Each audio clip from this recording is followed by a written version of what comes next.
Les auteurs du projet de constitution de la République de Guinée semblent proposer au peuple de Guinée un projet de constitution qui relève de l'an 1 de la République de Guinée, c'est-à-dire octobre 1958, sans aucune considération pour les années antérieures. Le préambule devrait signaler ce que nous sommes aujourd'hui et où nous voulons aller demain. Or, l'État guinéen est dans sa 66e année d'existence. Il a déjà connu plusieurs constitutions ou lois fondamentales. D'où l'impérieuse nécessité d'évoquer dans un préambule les conditions de refondation de l'État guinéen selon le CNRD après sa prise de pouvoir le 5 septembre 2021. Il s'agit de rappeler dans ce préambule les garanties promises selon lesquelles ni le président de la transition, ni aucun membre du CNRD, du gouvernement et du CNT ne peut être candidat aux diverses élections qui mettront fin à l'actuelle transition. Ces principes ont également été retenus par la CEDEAO.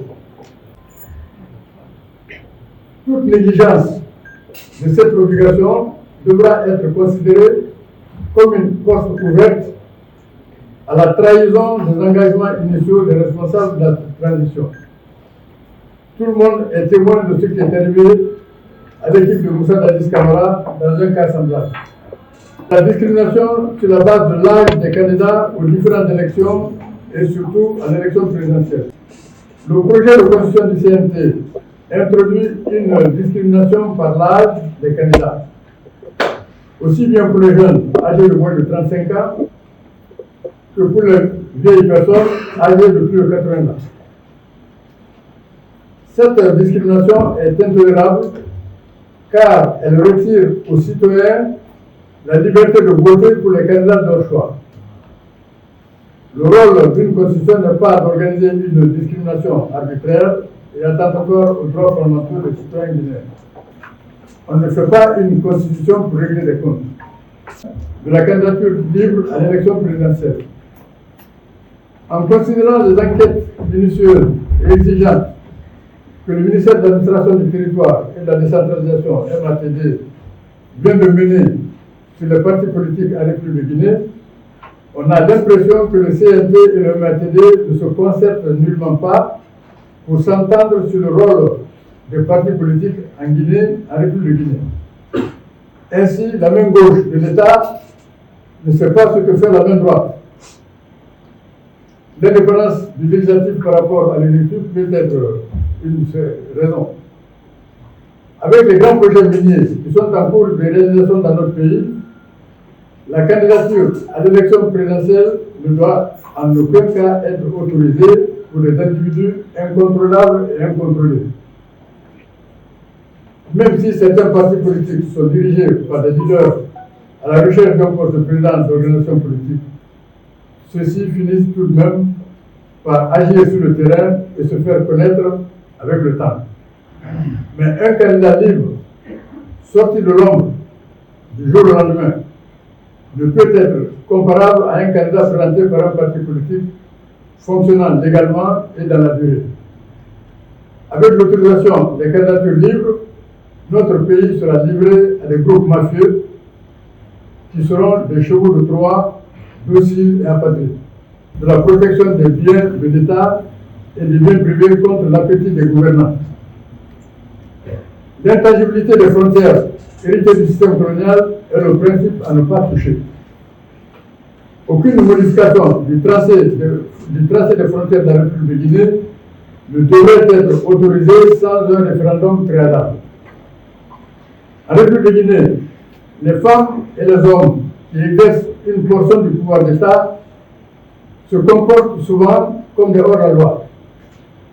D'où la nécessité de légiférer sur les limites des pouvoirs de nos gouvernants. 2.1. Le préambule.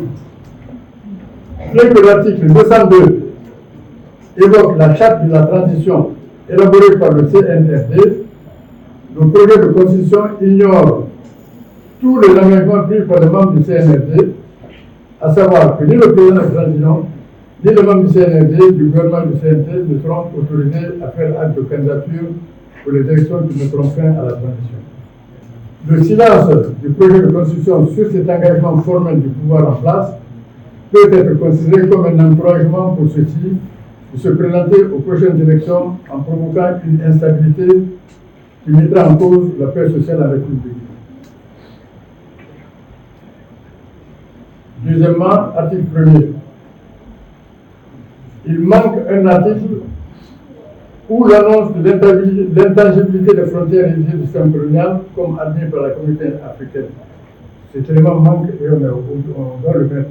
C'est très important pour la sécurité du pays et l'intangibilité de ces frontières. Il faudra également avoir, il faut qu'il y ait un référendum pour toute intention de modification de frontières dans le République de Guinée. 2.3 sur l'article 14 prévoit les déplacements pour cas de force majeure ou pour raison d'État.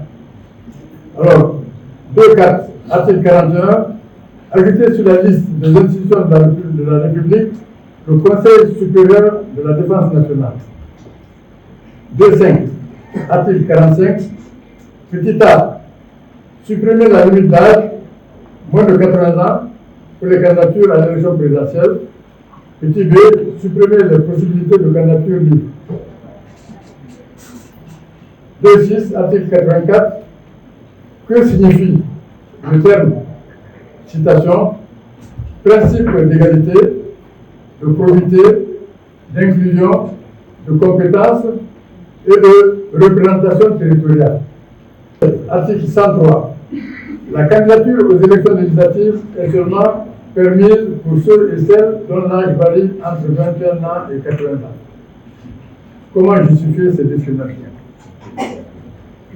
2.8, article 110. Pour être sénateur, tout candidat doit être âgé entre 40 ans et 80 ans. Prière supprimer cette fixation entre les compatriotes qui ont dépassé l'âge de 80 ans. Article 145.